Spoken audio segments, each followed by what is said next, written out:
L'invité de Béatrice Rulle ce matin, 6 minutes avec Geneviève Préti, présidente du cartel intersyndical concernant cette journée, demi-journée de grève, Béatrice. Et oui, demi-journée. Bonjour Geneviève Préti. Bonjour. Merci d'être sur Radio Lac ce matin. Nouvelle mobilisation donc des fonctionnaires.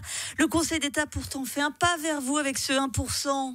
Oui, c'est un pas, mais on n'est pas au bout du chemin. C'est un petit pas pour les fonctionnaires, un grand pas pour les autres.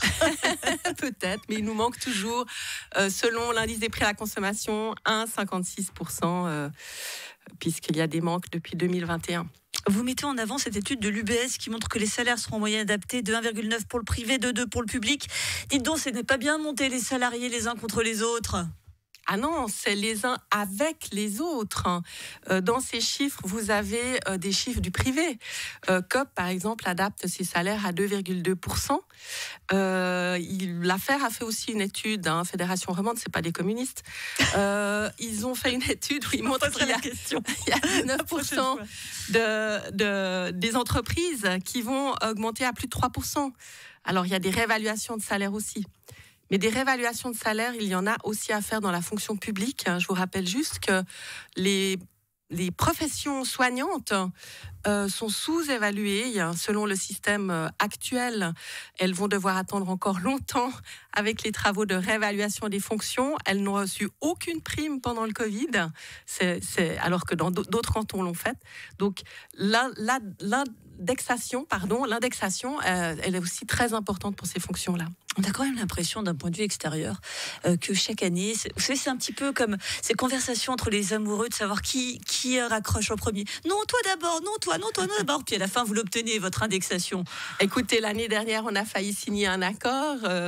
On espérait pouvoir discuter pour avoir ce fameux rattrapage d'indexation. Le 5%, il est dû, parce que je rappelle toujours que dans l'indexation, il n'y a pas les primes d'assurance maladie. Et vous avez cité une étude de l'UBS, ils le disent clairement. À chaque fois qu'on lit un rapport d'économistes ou de journalistes sur l'indexation, ils citent le fait que l'indexation ne compte pas les primes d'assurance maladie. Mais voilà, hier, nous avons rencontré la délégation du Conseil d'État de Genève. On a de nouveau demandé s'il y avait une ouverture possible et ça a été non. Donc 1%, c'est un premier pas, mais c'est pas le bout du chemin. Et la grande différence aussi, c'est ce fameux Grand Conseil qui est beaucoup plus à droite. Vous pensez vraiment que... Parce que même imaginons que le Conseil d'État dise « Ok, pour mon projet de budget, je vous augmente ». Ça passe après au Grand Conseil. Vous voyez les députés PLR, UDC vous dire « Ah bah oui, pas de souci, on vous la donne, cette augmentation ». C'est compliqué quand même. Oui, c'est compliqué, mais on a connu des gouvernements de droite qui proposaient des budgets tout à fait raisonnables. Donc voilà, on espère qu'ils vont comprendre. Est-ce que c'est raisonnable quand on creuse chaque année son déficit ? Le déficit n'est pas creusé chaque année. Il a été réduit l'année dernière. Donc pour vous, ça explique... Enfin, c'est quand même des proportions importantes par rapport à d'autres cantons, vous en conviendrez. Écoutez, Genève est un canton qui doit se donner les moyens de ses prestations. Et puis, vous savez, je vous l'ai dit déjà, que les budgets ils sont aussi construits avec des recettes. Donc la question, elle est comment on construit les déficits si on se contente de certaines recettes, si on ne regarde pas effectivement qu'est-ce qu'il y a comme besoin. Voilà. En faisant campagne, certains partis ont décidé qu'ils voulaient accorder du pouvoir d'achat en baissant les impôts, mais c'est une tromperie. C'est une tromperie parce qu'en baissant les impôts, certaines personnes vont peut-être voir un petit peu d'impôts réduits, mais les plus riches, beaucoup d'impôts réduits. Or, tout ça, ça paye des prestations pour tout le monde. Moi, quand je fais mon travail de fonctionnaire, je vais m'occuper de la même manière d'une personne qui paye 0 impôt que d'une personne qui va en payer 10 millions, de la même manière. Mais si on me supprime mon poste, je ne peux plus m'occuper ni de l'une ni de l'autre. Vous évoquiez ce rendez-vous, cette séance avec le Conseil d'État qui a dit non.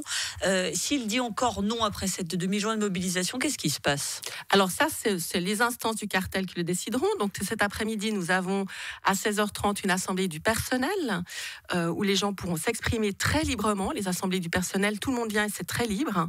Et puis nous aurons le 23 novembre une assemblée des délégués. C'est l'assemblée des délégués qui décidera d'une future mobilisation. Vous avez des premiers retours de ce mouvement. Est-ce qu'il est assez suivi ?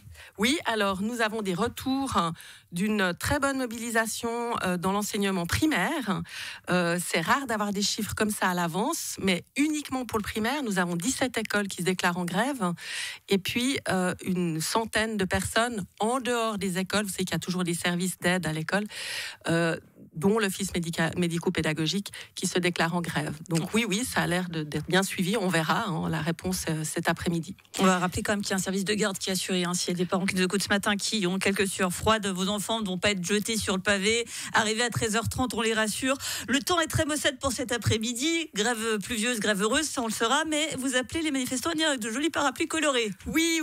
On a décidé de transformer en opportunité ce temps maussade. Venez avec vos parapluies colorés, qu'on puisse à la fois manifester et égayer la ville à juste titre, en solidarité aussi avec le privé, en espérant que tous les patrons, parce que certains le font, indexeront les salaires. Striking in the Rain par Geneviève Préti, la présidente du cartel intersyndical qui était notre invitée ce matin. Merci beaucoup.